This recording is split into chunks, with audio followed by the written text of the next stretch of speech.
Halo teman-teman, kembali lagi dengan saya. Semoga teman-teman semua dalam keadaan baik, sehat dan dapat bersyukur dalam keadaan apapun. Bayangkan Indonesia tidak lagi hanya mengekspor bahan mentah. Tapi kini, kita mengolah sendiri emas dan tembaga menjadi produk bernilai tinggi. Smelter Freeport di Gresik siap beroperasi. 50 ton emas per tahun. Ya, Anda tidak salah dengar. Pabrik pemurnian emas dan tembaga terbesar di dunia sedang dibangun di Indonesia. Tapi apakah ini benar-benar menguntungkan? Atau justru ada tantangan besar yang mengintai? Pembangunan smelter Freeport di Gresik kini telah mencapai 80% penyelesaian dan ditargetkan mulai beroperasi penuh pada Mei 2024. Pabrik pemurnian ini bukan hanya menjadi yang terbesar di Indonesia, tetapi juga salah satu yang terbesar di dunia dalam kapasitas pemurnian tembaga. Dengan kapasitas pengolahan mencapai 1,7 juta ton konsentrat tembaga per tahun, smelter ini akan menghasilkan dua produk utama. 600.000 ton katoda tembaga setiap tahun, yang merupakan bahan baku penting dalam industri elektronik, kabel listrik, dan baterai kendaraan listrik. Dengan meningkatnya permintaan global terhadap teknologi hijau, termasuk mobil listrik dan energi terbarukan, produk ini memiliki potensi besar di pasar internasional. 50 ton emas per tahun, yang jika dikonversi ke nilai pasar saat ini bisa mencapai miliaran dolar. Emas adalah salah satu komoditas paling stabil dan selalu dicari di berbagai industri, termasuk keuangan, perhiasan, hingga teknologi canggih seperti pembuatan prosesor dan perangkat medis. Keberadaan smelter ini merupakan bagian dari kebijakan hilirisasi industri yang dicanangkan oleh pemerintah Indonesia. Sebelumnya, Indonesia hanya berperan sebagai eksportir bahan mentah, yang dijual dengan harga lebih rendah ke negara lain. Namun, dengan adanya fasilitas pemurnian ini, Indonesia kini bisa mengolah sumber daya sendiri dan menjualnya dalam bentuk produk yang lebih bernilai tinggi. Selain meningkatkan daya saing di pasar global, smelter ini juga memiliki dampak ekonomi yang luas, seperti meningkatkan pendapatan negara dari pajak dan royalti, menciptakan ribuan lapangan kerja baru, serta memperkuat industri hilir dalam negeri. Tak hanya itu, kehadiran smelter ini juga bisa menjadi daya tarik bagi investor asing untuk menanamkan modalnya di Indonesia, terutama di sektor manufaktur berbasis logam dan teknologi. Meski begitu, masih ada tantangan yang harus dihadapi, seperti fluktuasi harga komoditas global, kesiapan infrastruktur pendukung, dan dampak lingkungan yang harus dikelola dengan baik. Namun, jika proyek ini berjalan sesuai rencana, Indonesia bisa semakin mengukuhkan posisinya sebagai pemain utama dalam industri tambang dan manufaktur dunia. Dampak ekonomi bagi Indonesia. Pembangunan smelter ini memberikan berbagai dampak positif bagi ekonomi nasional, di antaranya 1. Peningkatan pendapatan negara.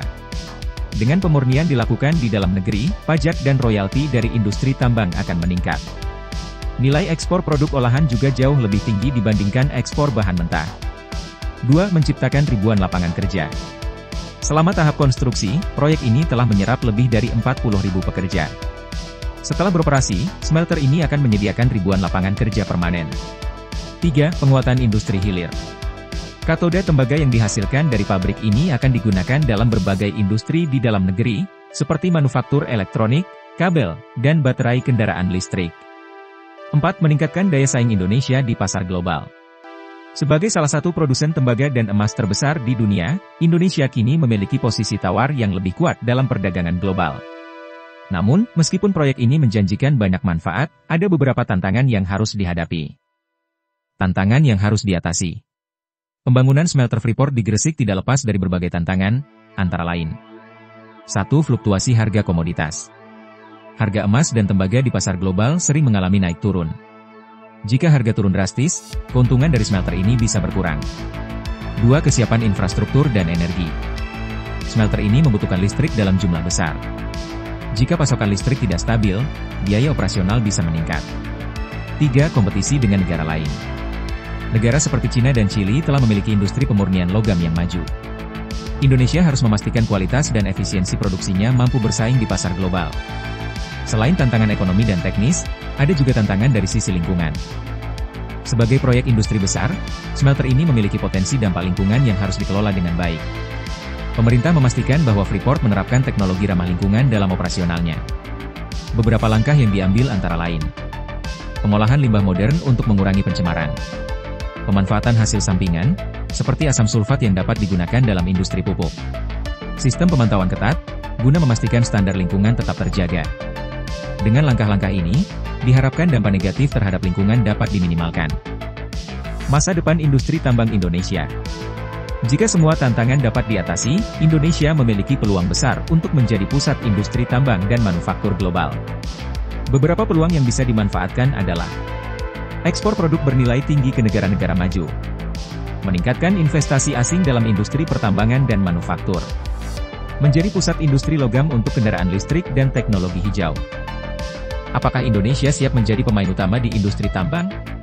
Pembangunan smelter Freeport di Gresik adalah langkah besar bagi Indonesia dalam mengembangkan industri hilirisasi tambang.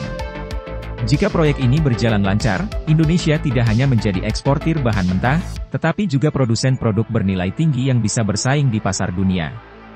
Dampak positif yang bisa diharapkan antara lain: pendapatan negara meningkat signifikan, lapangan kerja bertambah, industri manufaktur dan teknologi semakin berkembang. Indonesia menjadi pemain utama dalam industri tembaga dan emas global. Namun, tetap ada tantangan yang harus diatasi, seperti fluktuasi harga global, kesiapan infrastruktur, dan persaingan internasional. Lalu, bagaimana menurut Anda? Apakah proyek ini akan membawa Indonesia ke masa depan yang lebih kaya dan maju? Mari kita nantikan dampak nyatanya dalam beberapa tahun ke depan. Jika Anda suka dengan videonya, jangan lupa untuk like, komen dan subscribe untuk mendapatkan video menarik lainnya, dan share ke semua media sosial Anda. Sampai jumpa di video selanjutnya dan terima kasih sudah menonton.